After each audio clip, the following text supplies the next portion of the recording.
Така, всеки е прав за себе си, нека да оставим малко споровите настрани между Мохамед Сала и Кристиано Роналдо, кой бил най-добрият халф. Когато Манчестър Юнайтед имаха Кристиано и на номера му беше номер 7 отдяло прайма му, няма как аз да кажа различно име симпатяги, защото той ми е на сърце, споровите ги оставям на вас. Така, Арсенал срещу Манчестър Юнайтед, преди имаше Патрис Виера срещу Рой Кинг. Кой ще бъде сега? В коментарите ми пишете кой срещу го запада. Преди си приготвяхме един час преди мача, виках приятели, правихме голяма маса, защото знаех какво дерби ще има с такали, с боища, с жълти картони, с червени картони, с спорни положения.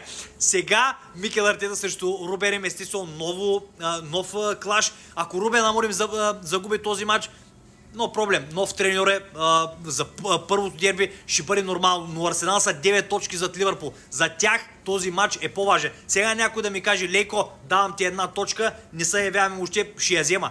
Ще я взема едната точка, защото Арсенал са много опасни в статични положения, в корнери. Не знам дали този отбор на Манчестър Юнайтед с тази нова статистика на Рубен Аморим е готов за такъв тип дерби. От корнери, от статични положения. Оня Салиба направо прави заслон и Габриел Магалай ще си ги бележи с глава. Но, пак повтарям, за Арсенал тези 3 точки ще бъдат много по-важни, отколкото за Манчестър Юнайтед. Да, за нашата...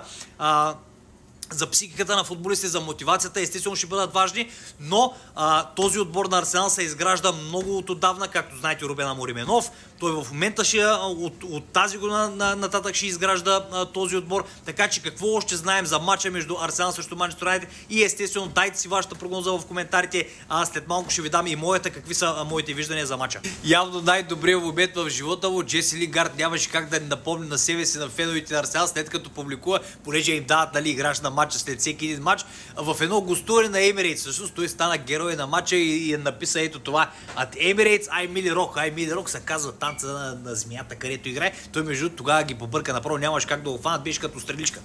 25 победи за Манчестър Юнайтед, 15 за Арсенал, а в последните 5 мача 3 победи за Арсенал, 2 победи за Манчестър Юнайтед. В класирането Арсенал естествено са втори с 25 точки, те са 9 точки зад Ливърпул и заради това казах, че този матч ще бъде много по-важен за Арсенал.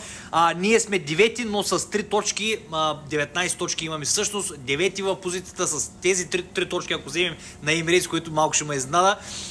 Приятна изненада. Естествено ще бъдем с 22 точки и ще се качим, ще бъдем на 6-то място зад Сити, които са 5-ти, които всъщност излизат да играят с Нотингъм Форест днеска и може би вече днеска наистина ще прекратят тази лоша серия. Но в коментарите си питайте какво мислите за тези мачове. Дайте си прогнозите за Манчестър Сити срещу Нотингъм Форест, Арсенал срещу Манчестър Юнайтед. Аз казвам тук, че ще има така голове, казвам 1-1 крайен резултат. Не искам да кажа, че Арсенал ще бият 1-1 крайен резултат, а Манчестър Сити ще вземе матча срещу Нотингъм Форест, вярвам, с 2-1.